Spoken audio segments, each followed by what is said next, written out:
Hey, Chili here. I'm a game designer who loves talking about Age of Mythology, and since it's been a week since the release, I figured I'd give my review. But before we get to that, let me set the scene for you. It's 2003, and I had just spent the day at Borders with my dad. I was the kid squatting in the corner reading manga. I think Naruto was still on the Chonin exams at the time or something like that. As we're heading back home, I managed to somehow talk my dad into swinging by the local GameStop. At the time, they're still known for selling games, not dreams. And there I was, flipping through the most recent edition of Game Informer, rest in peace, oogling at the sexy 3D ladies and the upcoming Champions of Norath, when out of the corner of my eye, I caught a very colorful game box. Hey, I remember that guy. I think I saw him in Hercules. And I think that's Anubis. I might have seen him in Yu-Gi-Oh! Once, maybe. On the back, I could see minotaurs and tiny little soldiers fighting. And the screenshots vaguely reminded me of that one Ants game I played on the school Macintoshes. I was a friggin' pro at that game. Or at least, so I thought at the time. Luckily for me, the game was on sale and my dad can't help himself from a bargain, so I managed to convince him to get it. The installation was split across 2 whole discs, and I wasn't even sure if my computer could handle it at the time. But before you know it, the game was starting up and I was watching this exact cinematic,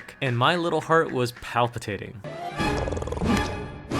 What I experienced in that game was life-changing, like literally life-changing. Before Age of Mythology, I knew nothing about history, had no interest in mythology or any of these cultures, and it was specifically because of Age of Mythology, and also more specifically because of the little encyclopedia entries, that I started getting interested in Greek mythology and Egyptian mythology, started reading up on this stuff. This got me into history, which eventually led to me getting a history degree. I know I'm also not the only person who's had this experience. Age of Mythology is practically a canon event for anyone in classical studies. It's a testament to the beautiful artistry and the effort that the developers put into this game. The campaign was easily one of the best campaigns in RTS history. The setting was incredibly vibrant and interesting. The fact that you can act like a god and use these mythical powers to destroy massive armies was just too good of a fantasy. To this day, Age of Mythology is my favorite game of all time. So trust me when I say, when I'm looking at Age of Mythology Retold, I have some high expectations going into this game. A few years back, we had the extended edition, and even for me, that was a pretty disappointing experience. Yes, it brought the graphics into high resolution, and yes, they tried to add a Chinese civilization, but the overall experience in that game just felt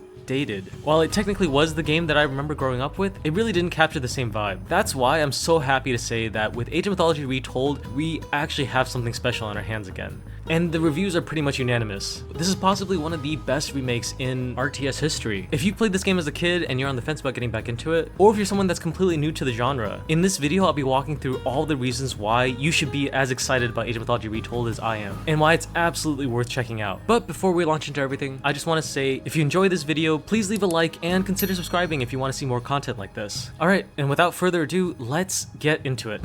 Number 1. Godlike graphics. The original Age of Mythology marked a revolution in graphical fidelity. It was the first game in the Age series to go 3D, which at the time was considered a very controversial move. A lot of people were just too used to the sprite-based graphics of AoE 2, but amazingly, the charming models, the cinematic camera work, and just generally amazing presentation ended up winning people over. The god powers were especially amazing. This shit absolutely blew my socks off as a kid. Like, are you kidding me?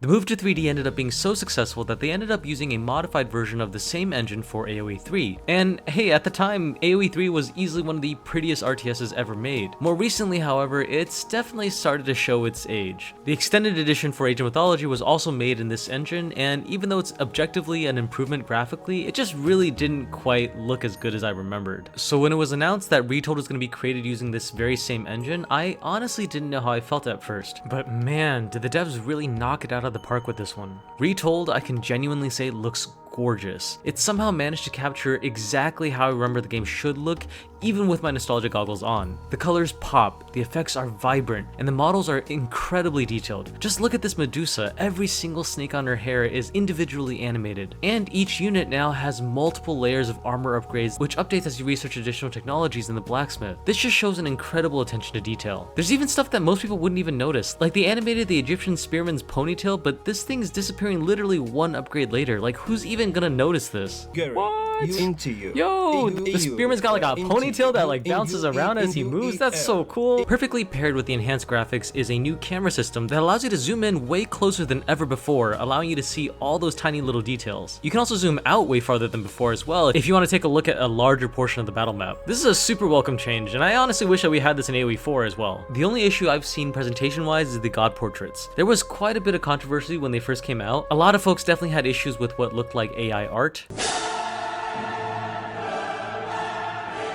But the good news is that the devs actually listened and ended up redoing all of the portraits. Now, while the new ones are definitely way better, some of them still look a little bit hit or miss. Looking at you, Aranos. My god, what happened to you? If you're interested in a deep dive with the portraits, I do cover it in another video over here. Ultimately, if you're a fan of the old god portraits like myself, there's a DLC option to allow you to play with them. Now, while visuals are nice, none of this would really matter if it wasn't for the fact that Number 2. This game makes you feel like a god. Let's admit it, every RTS player secretly has a god complex, and since time immemorial, gamers have been chasing for that perfect fix. Games like Civilization or Age of Empires do let you build your own society, but they don't deliver on making you feel all-powerful. If you're new, let me catch you up on how things work here. Age of Mythology is an extremely unique RTS with a very asymmetric design. There's 4 cultures, the Greeks, the Egyptians, the Norse, and the Atlanteans, and each one plays completely differently to one another. The big shtick in this game is that aside from building out your society and commanding your units, you can also cast god powers that completely change the battlefield. Are you being swarmed by enemy units? No problem, just cast Frost and freeze everyone in place just long enough to get your hill fort up. Does your enemy build up a massive wall of fortresses? No problem, just summon an earthquake and wipe it all out. Is your base under attack while your army's far away?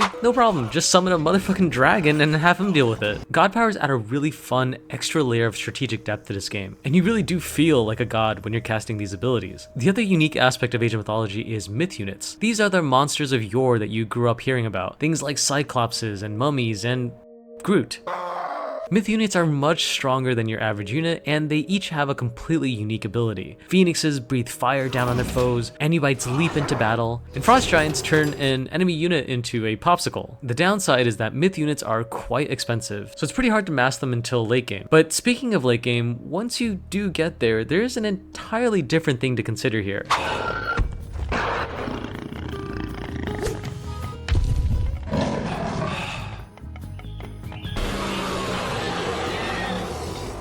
Titans are how you end games in Age of Mythology. They're a one-man army, and they're strong enough to solo the entire enemy base, assuming that your enemy doesn't know how to deal with them. We're doing it. In Retold, Titans are meaner, badder, and somehow even more epic. Watching these hulking monstrosities lay waste to your foes after a 30-minute stalemate is one of the most satisfying things you can possibly experience in current year. Then there's even the super late game. Retold introduces this new concept known as the Wonder Age. You spend a crap ton of resources to build this big-ass wonder, and that'll turn your Titan into an even bigger Titan. And then you can even get another one, and another one. And another one. Come on, you can't tell me that this doesn't look fun. Compared to every other RTS I've played, nothing quite beats the climax of Age of Mythology's endgame. But is that where the show ends? Absolutely not. So let's talk about the fact that number 3, there's so much goddamn content. Retold contains almost everything that's ever been released in past entries of Age of Mythology. This means you're getting 4 completely unique cultures, each with their own gods, god powers, myth units, buildings, heroes, human soldiers, siege units, music. All I ever wanted. Just simply learning how each faction plays is in and of itself a multi-month journey. On top of that though, the devs are releasing additional major gods as DLC. With the release of Retold, we've already got the Freyr DLC, which features Draugr, ice zombies, stinky dragons, and a goddamn nuke. If this is the quality of major god DLCs, I can't wait to see what else the devs come up with. Demeter, where? Aside from additional major gods, we've already got confirmation that there's going to be 2 additional cultures being added down the line. One of them is already confirmed to be the Chinese, and I've got a lot of opinions on how to design the Chinese. In fact, I even did a 2-hour-long yap session where I just talked about everything I would do to change the design from the extended edition. Make China great again. The other civilizations still up for speculation. I'm personally hoping for the Mayans, or the Japanese, or the Babylonians, or the Celts, or Yoruba.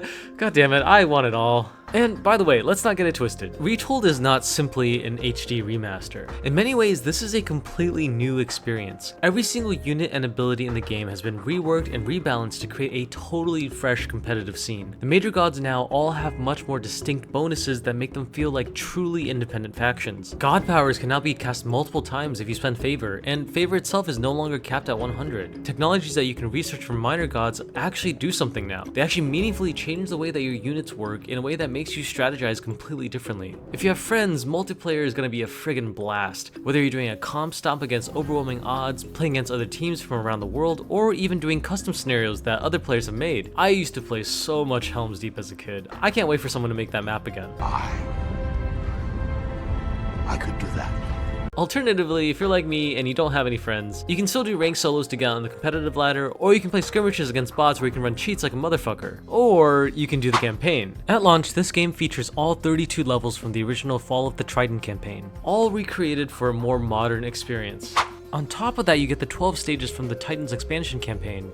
And on top of that, they even included the mini Dwarven campaign featuring Eitri and Brock. On top of all of that, there's also myth battles from the DLC, which are actually fully voice acted. Our enemies still live, my friends. Save your anger for them. And there's also the option to play user-generated campaign levels. The content here is literally endless. But since we're on the topic of campaigns, let's dive a little bit deeper into...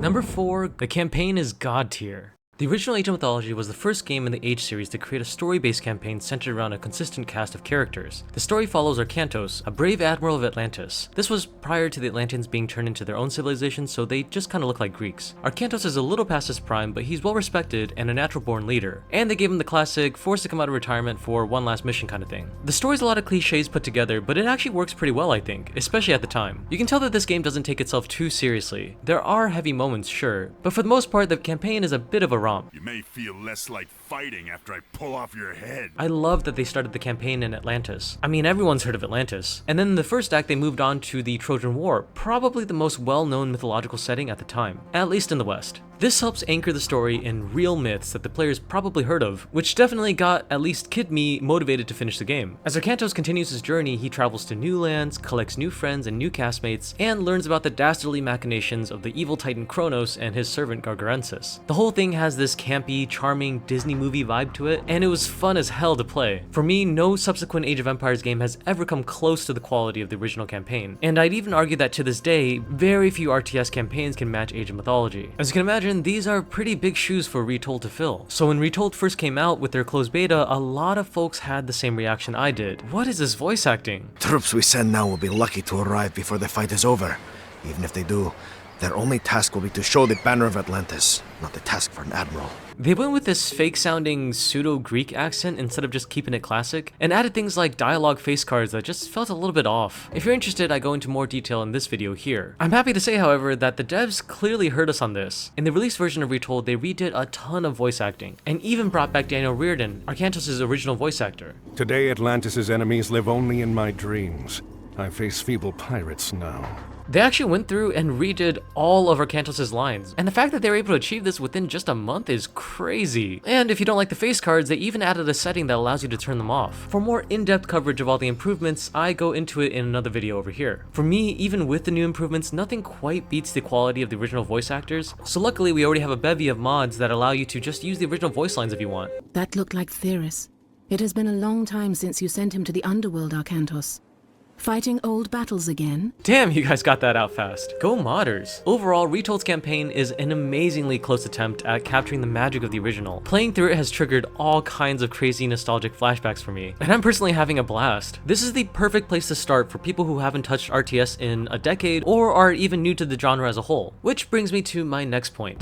Number 5, godly accessibility. Age of Mythology has always stood out from its sister games by being the wackiest of the bunch. Unlike Age of Empires 4, which has a very minimalist aesthetic with its UI, models, and game design, Age of Mythology took the exact opposite approach. It's maximalism to the extreme. The god powers, the monsters, the sheer diversity of all the different civilizations you can play as can easily make this a very hectic experience. AOM's motto seems to be, if everything's broken, nothing is, and you're left to figure out the rest. But paradoxically, this actually makes the game a bit easier for new players. You don't really have to learn all the texts or all the nuances of each specific unit. I mean, there's no way your opponent's going to be doing that either. Just make units, have them battle, throw in some god powers, and have fun with it. Don't stress about the number crunching. Retold really isn't designed to be a quote-unquote esport, which is actually a good thing these days. So many games have been so focused on designing for competitive play that they lost track of what's fun to your average player. This all being said, as a competitive-minded player myself, AoE 4 has been much better in this capacity. And in some ways, I'm a bit frustrated by just how much random crap you have to memorize or learn just to play Age of Mythology at a competitive level. In many ways, Retold seems to be designed for casuals far more than any other Age game. The first feature I want to call out here is auto queue, which has been a pretty controversial topic in the RTS community. If you don't know, to build up your economy, players normally have to manually queue up one villager at a time, but it gets really easy to forget or lose track of queuing villagers when there's so much other stuff happening on the map. Auto queue allows players to toggle villager production so that they don't have to think about it anymore, and this opens up their brain to focus on other parts of the game, presumably more fun parts of the game. There's good arguments on both sides of this debate, but in my view, auto queue is an obvious feature if you want new people coming into the game. I have a lot more thoughts on this topic as well, so if you're interested, I cover it more in this video. All I know is I've seen so many new players post feedback about how auto queue is a godsend and greatly reduces the stress of this game. Plus, it was also in past Age of Mythology, so it's a feature that just makes sense. And I personally hope other Age games like AoE 4 will take a page from this in the future. The other feature is auto village priority. This is a tool that will automatically assign villagers to different resources so that you can just take your hands off the wheel and let the AI handle your economy. I think it's great for people who are totally new to RTS and a little bit overwhelmed by all the multitasking, especially casual folks who just want to experience the campaign story, for instance. Now you can fully focus on your military and just zoom in and watch those fun little battles. It's not for me, but I totally get it as an accessibility feature. I mean, the most important thing in my opinion is that the game grows, and also that RTS grows, especially with new blood, younger folks, you Zoomers watching this video, all 7% of you. This genre of games honestly won't be kicking around much longer if it's just us old heads out here. So hey, if you're looking for a community, this is the part where I plug my Discord. Come hang out, we love talking about history, modding, and other games as well. The link is in the description below.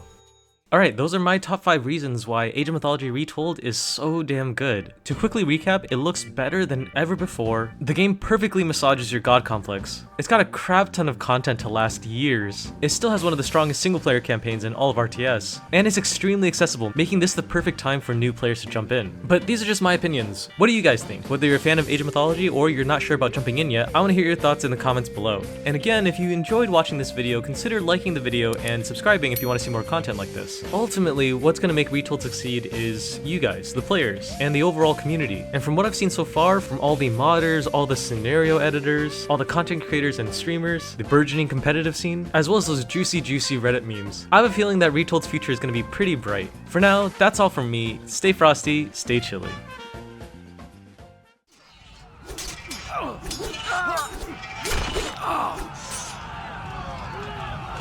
What was that you said before? Something about hanging my head from your ship? Your head will still decorate a mast, even if I'm not the one to lash it there!